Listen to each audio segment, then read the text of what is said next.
AP inter 2024కి సంబంధించి పరీక్షా ఫలితాలకు సంబంధించి ఈరోజు ఒక అప్డేట్ అయితే రావడం జరిగింది. ఈనాడు న్యూస్ పేపర్లో ఈ ఆర్టికల్ అయితే పబ్లిష్ చేశారు. మెయిన్గా అది చెప్పే ముందు మీ అందరికీ ఒక ఇంపార్టెంట్ విషయం గురించి అయితే చెప్పాలన్నమాట.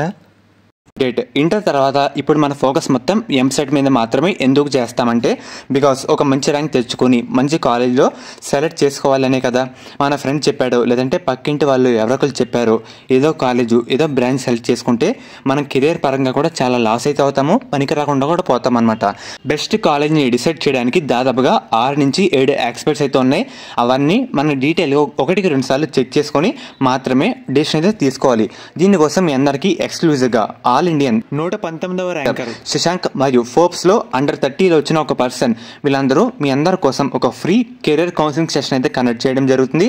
దీంట్లో how to choose A right college and అలాగే బ్రాంచ్ రిలేటెడ్గా దానితో పాటు ఈ రోజు మారుతున్న నీడ్స్కి తగ్గట్టు మారుతున్న రిక్వైర్మెంట్స్కి తగ్గట్టు ఏఎల్, ఎంఎల్ మరియు data science, cyber security, AR, VR లాంటి అడ్వాన్స్ టెక్నాలజీస్ గురించి వీళ్ళొక టీం ఒక సొల్యూషన్ ప్రిపేర్ చేస్తున్నారు. దాని గురించి కూడా ఈ సెషన్లో డీటెయిల్గా చెప్తారు. ఈ సెషన్ మీకు డిస్క్రిప్షన్లో కామెంట్ సెక్షన్లో పిన్ అయితే చేస్తాను. ఇది కంప్లీట్లీ ఫ్రీ ఆఫ్ కాస్ట్ అన్నమాట. అటెండ్ అయ్యి యూటిలైజ్ అయితే చేసుకోండి. ఈ ఆపర్చునిటీ అయితే మిస్ చేసుకోవద్దు. మెయిన్గా మీరు ఒకసారి స్క్రీన్ మీద చూస్తున్నారు కదా, ఈరోజు ఈనాడు పేపర్లో ఈ ఆర్టికల్ అయితే పబ్లిష్ చేయడం జరిగింది.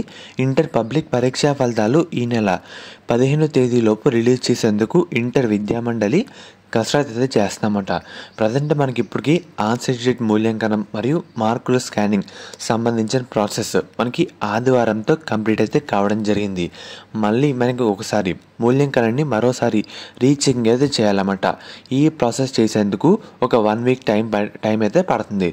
సో దాన్ని బట్టి మనకి ఇంటర్ బోర్డు అధికారులు అయితే ఈ నెల 15వ తారీఖులోపు ఫలితాలు రిలీజ్ చేసేందుకు ప్రయత్నిస్తారన్నమాట.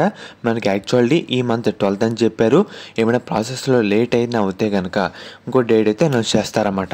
మనకి ఏమైనా సరే వర్క్ బట్టి డిపెండ్ ఉంటుంది. వర్క్ అయిన వెంటనే మనకైతే డేట్ అయితే కన్ఫర్మ్ చేసి అఫీషియల్గా డిక్లేర్ అయితే చేయడం జరుగుతుంది. ఇదివరకు 12th అని చెప్పారు. మ్యాక్సిమం మనకి 12th రావడానికి అవకాశాలు అయితే చాలా అంటే చాలా ఎక్కువగా అయితే ఉన్నాయి.